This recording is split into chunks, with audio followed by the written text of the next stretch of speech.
there, parishioners of St. John Newman. So have you tuned in this time for hearing a reflection on the second Sunday of Advent.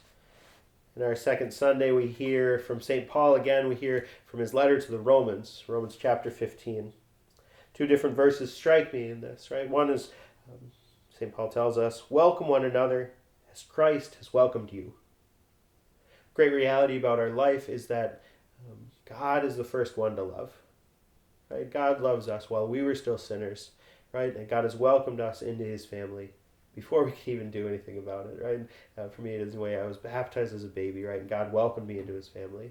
And so too, I'm called to do that. I'm called to echo that love that God has for me by welcoming others, right? And so too are you. If you've been welcomed by Jesus Christ, if you've been baptized, you've been known and loved by God, you're called to be Jesus, called to love like him, to welcome others into your family, into your life.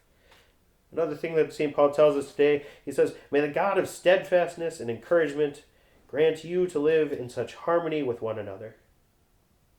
We want to live in peace. We want to live in harmony with others. I think one thing about our call to live as Christians, as Catholics, following Jesus Christ, is acknowledging the reality that we were first loved, and we're called to love like that. And also we're called to be kind of the first to act towards peace, the first to act towards harmony. I know that our families are not always perfect. Yeah, that's okay. That's fine. And we can still, right, pursue peace, pursue harmony, and we can be the first still to do that.